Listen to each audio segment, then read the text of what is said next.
September 17 Kalyana Karnataka ಉತ್ಸವ ದಿನ. ತಮ್ಮೆಲ್ಲರಿಗೂ ಕಲ್ಯಾಣ ಕರ್ನಾಟಕ ಉತ್ಸವ ದಿನದ ಹಾರ್ದಿಕ ಶುಭಾಶಯಗಳು. ನಮ್ಮ ಕರ್ನಾಟಕದ ಉಳಿದ ಭಾಗಗಳಲ್ಲಿ ಸ್ವಾತಂತ್ರ್ಯ ದಿನವನ್ನು 1 ಬಾರಿ ಆಚರಣೆ ಮಾಡಿದರೆ ಕಲ್ಯಾಣ ಕರ್ನಾಟಕ ಭಾಗದಲ್ಲಿ 2 ಬಾರಿ ಆಚರಣೆ ಮಾಡಲಾಗುತ್ತೆ. ಇದಕ್ಕೆ ಕಾರಣ 1947 ಆಗಸ್ಟ್ 15ರಂದು ಭಾರತ ಸ್ವಾತಂತ್ರ್ಯಗೊಂಡಿದ್ದರೂ ಸಹ ನಮ್ಮ ಈ ಭಾಗ ಅಂದರೆ ಆಗಿನ ಹೈದರಾಬಾದ್ ಕರ್ನಾಟಕ ಭಾಗ ನಿಜಾಮನ ಆಳ್ವಿಕೆಯಲ್ಲಿ ತತ್ತರಿಸಿತ್ತು.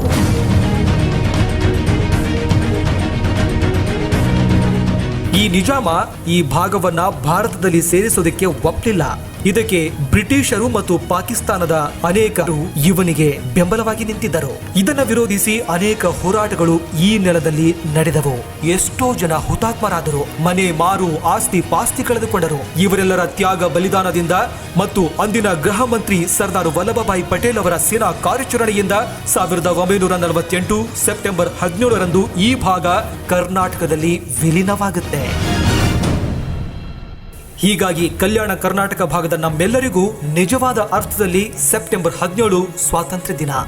ಇದನ್ನ ಹೈದರಾಬಾದ್ ಕರ್ನಾಟಕ ವಿಮೋಚನಾ ದಿನವನ್ನಾಗಿ ಆಚರಿಸುತ್ತಾ ಬಂದಿದ್ದೇವೆ. ಆದರೆ 2019ರಲ್ಲಿ ಈ ಭಾಗವನ್ನು ಕಲ್ಯಾಣ ಕರ್ನಾಟಕ ಎಂದು ಮರು ನಾಮಕರಣ ಮಾಡಿದ ಮೇಲೆ ಕಲ್ಯಾಣ ಕರ್ನಾಟಕ ಉತ್ಸವ ದಿನವನ್ನಾಗಿ ಆಚರಣೆ ಮಾಡುತ್ತಿದ್ದೇವೆ. ಇದರ ಇತಿಹಾಸ ಭಾರತ ಸ್ವಾತಂತ್ರ್ಯ ಸಂಗ್ರಾಮದಷ್ಟೇ ವೀರೋಚಿತವಾಗಿದೆ. ಅಹಿಂಸಾ ಸತ್ಯಾಗ್ರಹ ಕೂಡ ನಡೆಯಿತು. ಹಾಗೆಯೇ ಬ್ರಿಟಿಷರ ವಿರುದ್ಧ ಹೋರಾಡಿದಂತೆ ಇಲ್ಲಿಯೂ ಕೂಡ ಆ ನಿಜಾಮನ ದುರಾಡಳಿತದ ವಿರುದ್ಧ ಕೆಚ್ಚೆದೆಯ ಹೋರಾಟ ನಡೆಯಿತು. ಸ್ವಾತಂತ್ರ್ಯ ಹೋರಾಟದ ಸಂದರ್ಭದಲ್ಲಿ ಜಲಿಯನ್ ವಾಲಾಬಾಗ್ ಹತ್ಯಾಕಾಂಡ ಈಗಲೂ ಕರಳನ್ನ ಕಿವುಚುತ್ತೆ. ಅಂಥದ್ದೇ ಹತ್ಯಾಕಾಂಡ ಬೀದರ್ ಜಿಲ್ಲೆಯ ಗೋಟಾ ಬಿ ಗ್ರಾಮದಲ್ಲಿ ಕೂಡ ನಡೆಯಿತು. ಇದನ್ನ ದಕ್ಷಿಣ ಭಾರತದ ಜಲಿಯನ್ ವಾಲಾಬಾಗ್ ಎಂದಲೇ ಕರೆಯಲಾಗುತ್ತೆ. ಒಂದು ರೀತಿಯಲ್ಲಿ ಹೈದರಾಬಾದ್ ಕರ್ನಾಟಕ ಭಾಗದ ವಿಮೋಚನೆಗಾಗಿ ದೊಡ್ಡ ಮಟ್ಟದಲ್ಲಿ ಸ್ವಾತಂತ್ರ್ಯ ಹೋರಾಟವೇ ಇಲ್ಲಿ ನಡೆಯಿತು. ಅದರ ಇತಿಹಾಸದ ಪುಟಗಳನ್ನ ತಿರುವಿ ಹಾಕಿದಾಗ ಘನಘೋರ ಸತ್ಯಗಳು ಹೊರಬೀಳುತ್ತೆ. ಆ ಕೆಚ್ಚೆದೆಯ ಹೋರಾಟದಲ್ಲಿ ತೊಡಗಿದವರ ವೀರೋಚಿತ ಕಥೆ ನಮ್ಮನ್ನ ದೇಶ ಪ್ರೇಮದಲ್ಲಿ ಮಿಂದೇಳುವಂತೆ ಮಾಡುತ್ತೆ. ಎಲ್ಲಾ ಧರ್ಮೀಯರು, ಪುರುಷ ಮಹಿಳೆ ಎನ್ನದೆ, ಮಕ್ಕಳು ಎನ್ನದೆ ಈ ಭಾಗದ ಎಲ್ಲಾ ಜನರು ನಿಜಾಮನ ವಿರುದ್ಧ ಹೋರಾಟವನ್ನ ಮಾಡುತ್ತಾರೆ, ಆಂದೋಲನವನ್ನ ಮಾಡ್ತಾರೆ.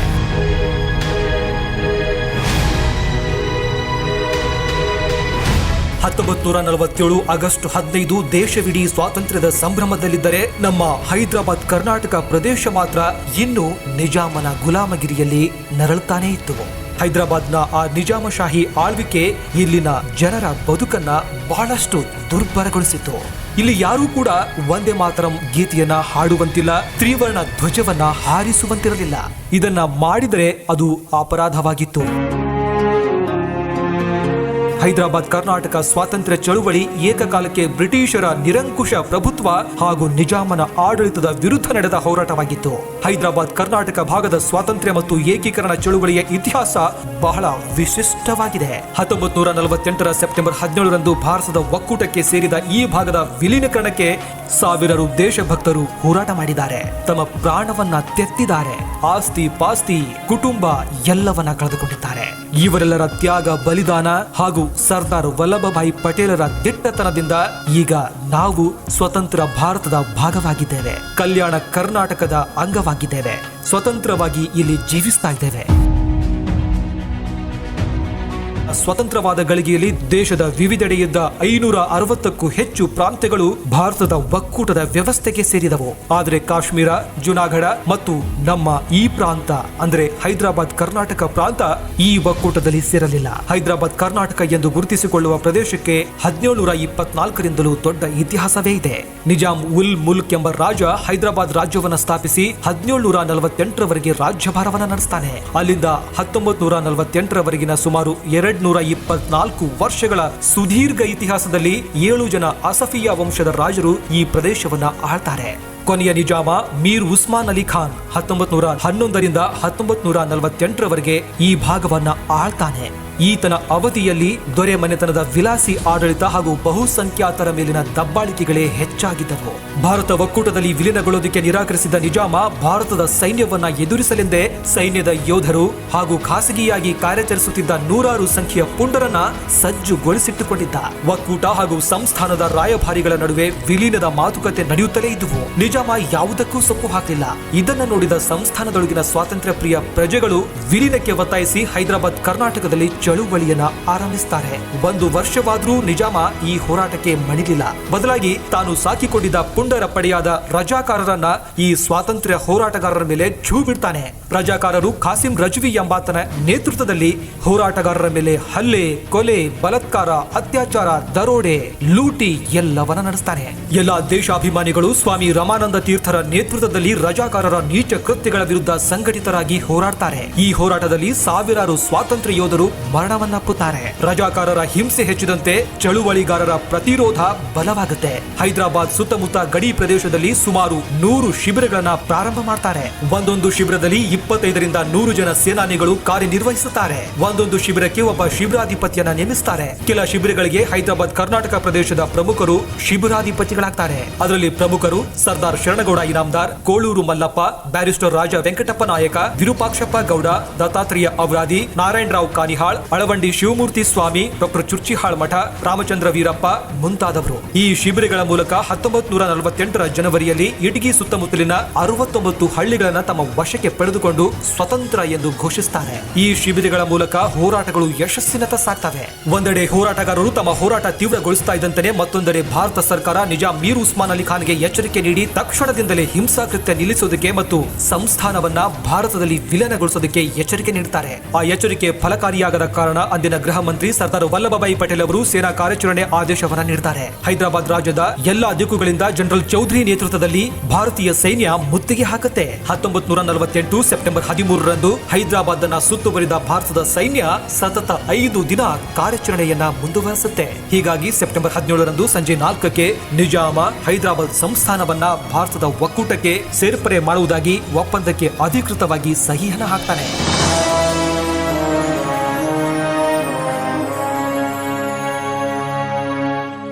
ಅಂದಿನಿಂದಲೇ ಅಸಫಿಯಾ ಧ್ವಜ ಕೆಳಗಿಳಿಸಿ ಭಾರತದ ತ್ರಿವರ್ಣ ಧ್ವಜ ಈ ಭಾಗದಲ್ಲಿ ಹಾರಾಡುತ್ತೆ.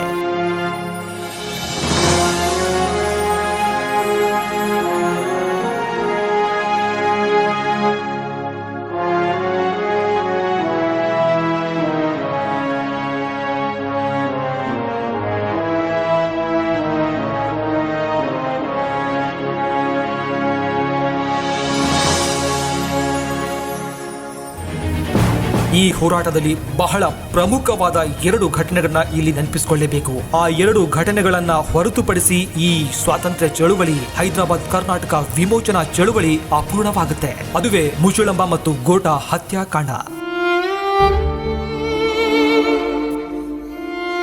ಬಸವ ಕಲ್ಯಾಣ ತಾಲೂಕಿನ ಮುಚುಳಂಬ ಮತ್ತು ಗೋರ್ಟಾ ಬಿ ಗ್ರಾಮಗಳಲ್ಲಿ ನಡೆದಂತ ಮಾರಣ ಹೋಮ ಮರೆಯೋದಿಕ್ಕೆ ಅಸಾಧ್ಯವಾದಂಥದ್ದು. ಗೋರ್ಟಾದಲ್ಲಿ ಮತಾಂಧರು ನಡೆಸಿದ ಸಾಮೂಹಿಕ ಹತ್ಯವನ್ನ ದಕ್ಷಿಣ ಭಾರತದ ಜಲಿಯನ್ ವಾಲಾಬಾಗ್ ಹತ್ಯಾಕಾಂಡ ಎಂತಲೇ ಇತಿಹಾಸದಲ್ಲಿ ನಮೂದಾಗಿದೆ.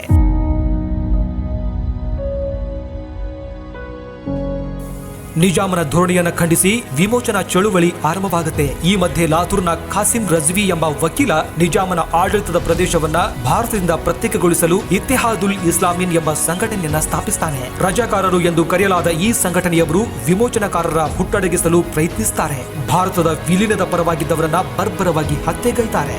ಈ ಭಾಗದಲ್ಲಿ ರಾಷ್ಟ್ರ ಧ್ವಜಾರೋಹಣ ಮಾಡಿ ವಂದೇ ಮಾತರಂ ಹಾಡಿ ಮೊದಲ ಕ್ರಾಂತಿಯ ಕಹಳೆ ಮೊಳಗಿಸಿದವರೆಂದರೆ ಹೊನ್ನಾಳಿಯ ಭಾವುರಾವ್ ಪಾಟೀಲ್ರು.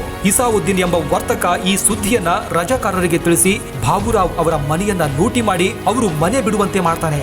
ಸುತ್ತಲಿನ ಗ್ರಾಮಗಳಾದ ಗೋರ್ಟಾ ಮತ್ತು ಮುಚುಳಂಬ ಗ್ರಾಮಸ್ಥರನ್ನ ಇದು ಕೆರಳಿಸುತ್ತೆ. ಹೇಗಾದ್ರೂ ಮಾಡಿ ಇಸಾಮುದ್ದೀನ್ ಅನ್ನ ಕೊಲೆ ಮಾಡಬೇಕು ಅಂತ ಯೋಜನೆಯನ್ನ ರೂಪಿಸ್ತಾರೆ. ಮುಚುಳಂಬ ಸಮೀಪದ ಬುದ್ಧನ ಹಳ್ಳದಲ್ಲಿ ಹೊಂಚು ಹಾಕಿ ಕುಳಿತುಕೊಳ್ತಾರೆ. ಬಸವ ಕಲ್ಯಾಣದ ಕಡೆಯಿಂದ ಎತ್ತಿನ ಬಂಡಿಯಲ್ಲಿ ಬರುತ್ತಿದ್ದ ಆತನನ್ನ ಅಲ್ಲಿಯೇ ಕೊಲೆ ಮಾಡ್ತಾರೆ. ಇದರಿಂದ ಕುಪಿತರಾದ ರಜಾಕಾರರು ಅಮಾವಾಸ್ಯೆಯ ದಿನದಂದು ಮುಚುಳಂಬ ಮೇಲೆ ಸಶಸ್ತ್ರ ದಾಳಿಯನ್ನು ನಡೆಸ್ತಾರೆ. ಶರಣಪ್ಪ ಗೌಡ ಅವರ ಮನೆಗೆ ಬೆಂಕಿ ಹಚ್ತಾರೆ. ಧೂಳಪ್ಪ ಕಾಶಪ್ಪ, ಶರಣಪ್ಪ ಕಾಶಪ್ಪ, ಬಸಪ್ಪ ಕಾಮಶೆಟ್ಟಿ, ಮಹಾರುದ್ರಪ್ಪ ಚಿದ್ರೆ ಮುಂತಾದವರ ಮನೆಗಳನ್ನ ಲೂಟಿ ಮಾಡ್ತಾರೆ. ಗುರಮ ಅಲ್ಶೆಟ್ಟಿ ಎನ್ನುವ ಗರ್ಭಿಣಿಗೆ ಚೂರಿ ಇರಿಯಲಾಗುತ್ತೆ. ಎಲ್ಲಿ ನೋಡಿದ್ರಲ್ಲಿ ಹೆಣಗಳೇ ಬಿದ್ದಿದ್ವು. ಬದುಕುಳಿದವರು ಊರು ಬಿಟ್ಟು ಹೋಗ್ತಾರೆ. ನಂತರದಲ್ಲಿ ಸಮೀಪದ ಗೋರ್ಟಾ ಗ್ರಾಮದಲ್ಲಿ ಇದೇ ತೆರನಾದ ದಾಳಿ ನಡೆಯುತ್ತೆ. ಹೈದರಾಬಾದ್ನ ಭಾರತ ಸರ್ಕಾರದ ಪ್ರತಿನಿಧಿಯಾಗಿದ್ದ KM ಮುನ್ಷಿ ಅವರು ಅವತ್ತು ಗೋರ್ಟಾ ಗ್ರಾಮಕ್ಕೆ ಭೇಟಿ ನೀಡಿರುವ ಬಗ್ಗೆ ತಮ್ಮ the end of on era ಗ್ರಂಥದಲ್ಲಿ ದಾಖಲಿಸುತ್ತಾರೆ. ನಾವು ಗೋರ್ಟಾಗೆ ಭೇಟಿ ನೀಡಿದಾಗ ಮನೆಗಳಿಗೆ ಬೆಂಕಿ ಹಚ್ಚಲಾಗಿತ್ತು. 200ಕ್ಕೂ ಹೆಚ್ಚು ಶವಗಳು ರಸ್ತೆಯಲ್ಲಿ ಬಿದ್ದಿದ್ವು. ಸುಮಾರು 70 ಲಕ್ಷಕ್ಕೂ ಅಧಿಕ ಹಾನಿಯಾಗಿತ್ತು. ಕೆಲವರು ಡುಮಣೆ ಎನ್ನುವವರ ದೊಡ್ಡ ಮನೆಯಲ್ಲಿ ಆಶ್ರಯವನ್ನು ಪಡೆದು ಬದುಕುಳಿತಾರೆ ಅಂತ ಅವರು ಆ ಗ್ರಂಥದಲ್ಲಿ ಬರೀತಾರೆ. ಮುನ್ಷಿಯವರು ಇಲ್ಲಿನ ಈ ವಿಷಮ ಪರಿಸ್ಥಿತಿಯ ಬಗ್ಗೆ ಭಾರತ ಸರ್ಕಾರಕ್ಕೆ ಕಾಲಕಾಲಕ್ಕೆ ವರದಿ ಸಲ್ಲಿಸಿದ್ರಿಂದ ಅಂದಿನ ಗೃಹ ಸಚಿವರಾಗಿದ್ದ ಸರ್ದಾರ್ ವಲ್ಲಭಭಾಯಿ ಪಟೇಲ್ ಅವರು ಹೈದರಾಬಾದ್ ಮೇಲೆ ಸೈನ್ಯ ಕಾರ್ಯಾಚರಣೆ ಮಾಡಿ ಆಪರೇಷನ್ ಪೋಲೋ ಮೂಲಕ ಈ ಭಾಗವನ್ನ ಸ್ವತಂತ್ರಗೊಳಿಸುತ್ತಾರೆ.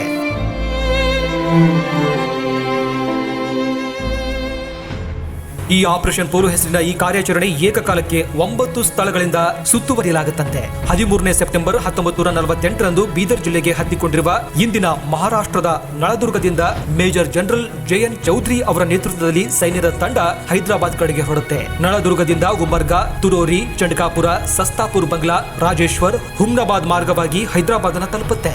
ಈ ಸೈನ್ಯ ಇಲ್ಲಿಂದ ಹೋಗುವಾಗ ರಜಾಕಾರರು ಅಲ್ಲಲ್ಲಿ ರಸ್ತೆ ಮತ್ತು ಸೇತುವೆಗೆ ಹಾನಿ ಉಂಟು ಮಾಡ್ತಾರೆ. ಅಂದ್ರೆ ಇವರ ಕಾರ್ಯಾಚರಣೆ ಬೇಕು ಅಂತ. ಆಗ ಆಯಾಯ ಗ್ರಾಮಗಳಲ್ಲಿನ ಜನರು ತಕ್ಷಣ ಆ ರಸ್ತೆಗಳನ್ನ ದುರಸ್ತಿ ಮಾಡಿ ಸೇನೆಗೆ ನೆರವನ್ನ ಮಾಡ್ತಾರೆ. ಹೀಗಾಗಿ ಸೆಪ್ಟೆಂಬರ್ 17ರಂದು ಕಾರ್ಯಾಚರಣೆ ಪೂರ್ಣಗೊಂಡು ನಿಜಾಮ ಭಾರತದಲ್ಲಿ ಈ ಪ್ರದೇಶವನ್ನ ವಿಲೀನಕ್ಕೆ ಹೋಗ್ತಾನೆ. ಎಲ್ಲೆಡೆ ಸಂಭ್ರಮಾಚರಣೆ ಮಾಡಲಾಗುತ್ತೆ.